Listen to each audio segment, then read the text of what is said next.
Welcome to another presentation from the dictionary series. My name is Dr. Marie Charles. Now, before I begin, I'd like to pick up briefly from my last presentation on the importance of Henry I, the son of Guillaume or William Conqueror.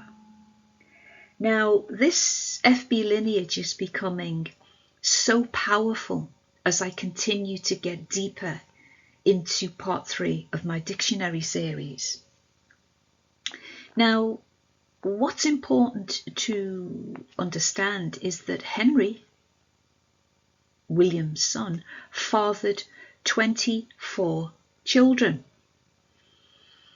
Now, his progeny becomes very, very important when we start to document the history of Britain, because those elites throughout the British Isles would take all of their heritage and lineage with them. And I have recently documented in part 3 of the dictionary series that I'm doing now, the son of Henry I, who was Robert Cairn or Cien, otherwise known as Robert Earl of Gloucester. And he's documented in the dictionary series with his beautiful melanated face. I also have William Conqueror's grandson, Henry of Blois, with his deep melanated face in the dictionary series. And it's becoming quite incredible to document the deeper this research follows its natural lines of inquiry, because that's what we do as researchers. We follow the evidence.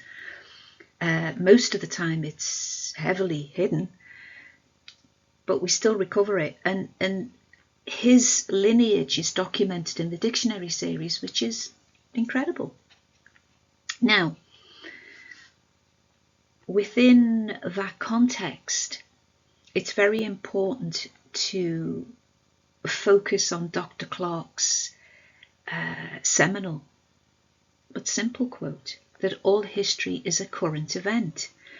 Now, the reach and scope of onomastic research methodologies provides the correct optics for our names.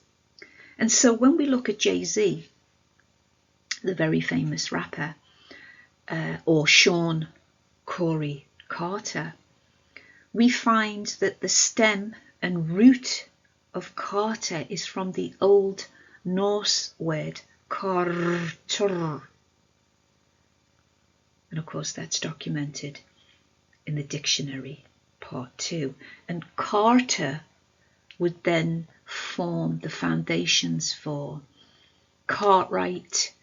And it's interesting to note, using Dr. Clarke's, it is a methodology for one's thinking, that the President Jimmy Carter, that his name originates from an FB population.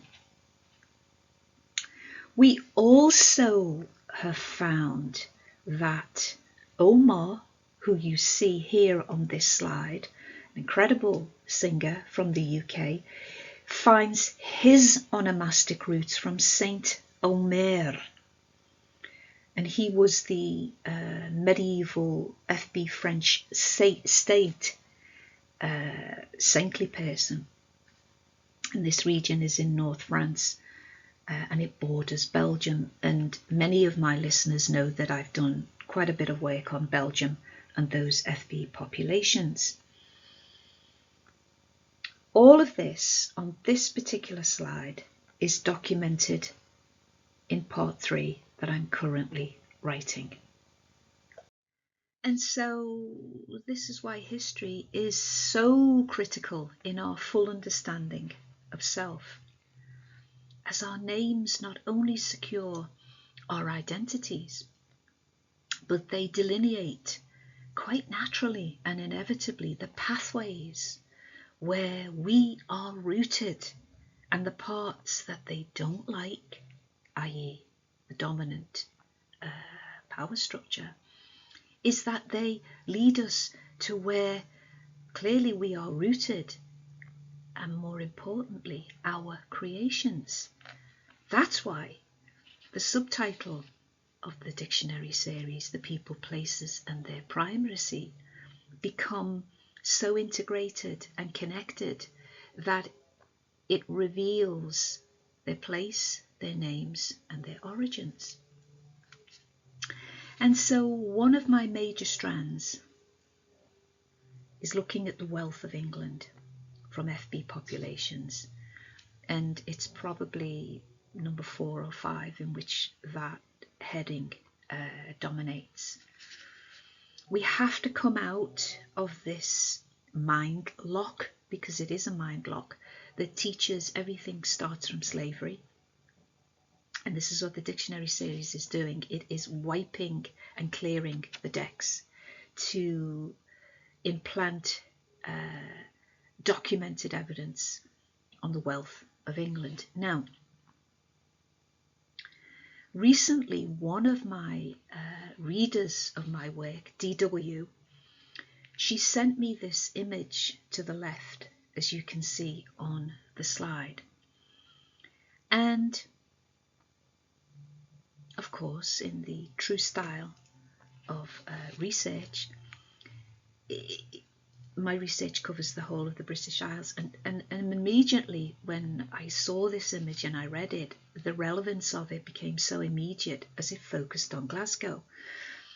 Now, in part, so before I move on, this is Laura Taylor, or Asnet, from Texas, who's now living in Jedburgh Forest in Scotland on the Scottish borders. And she has taken residence with a few other family members into the forest. Why?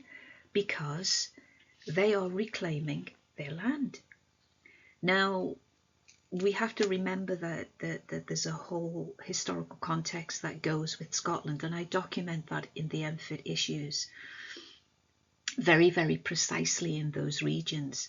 So Laura Taylor, or Asnet, is coming home. But of course, the individuals outside of that very important history don't understand that. And they actually have been attacked. Some of their tents have been set on fire. But nonetheless, something has happened with her bloodline memory, and she is here in Glasgow, reclaiming her roots. Now, to connect all of those images that you see on the slide with Laura Taylor, now in Jedburgh Forest, I have a whole section on the name Dominic. Now, Dominic is connected globally to the influence of the Dominican priests, or Black Friars, who were in Spain, France, London, Ireland, and Scotland. And so their immense wealth stretched across all of those international locations, but more specifically, the University of Glasgow. And I've probably obscured the text underneath, but the actual University of Glasgow, namely its main campus, is called Gilmore Hill, and it was originally built on Blackfriars grounds. We even know that the first classes that were held were actually held in the chapter house of the Blackfriars Monastery, because we have to understand that the whole of this region was part of their land and their estates, and of course they built it up through their institutions and structures, so that Glasgow University rests on indigenous FB land. How do we know this? Because I've documented it in a 10-page section in the dictionary series part 3. The face that well, before I tell you about the face in the middle, the immense wealth from the Black Friars, or the Dominican priests and monks, was incredible. But as Dr. Clark reminds us, all history is a current event.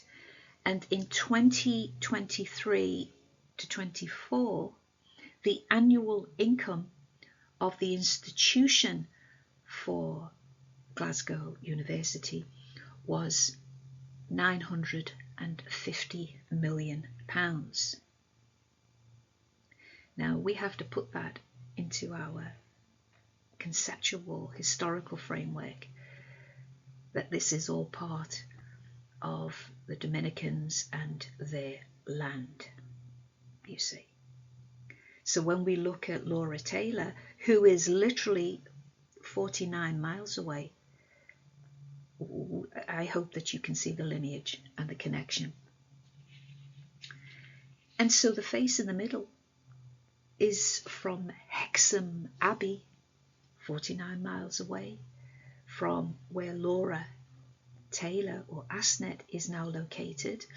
The reason why I'm very precise in putting the mileage between all of these populations and these regions is to show you that the span and the scope and the stretch of their land was quite relative, but it was also all connected. And those cultural continuities are very, very important. And so these early foundations would create the buildings and the institutions of today. You see, all history is a current event. And, you know, I have to say thank you to Dr. Valentine for his very simple but profound statement, the deeper they dig. Well, the deeper the dictionary digs, the blacker Britain becomes, you see, and that is very, very important. And so I hope that you're able to pick up a copy. Until next time, Ku Amsha, to awaken.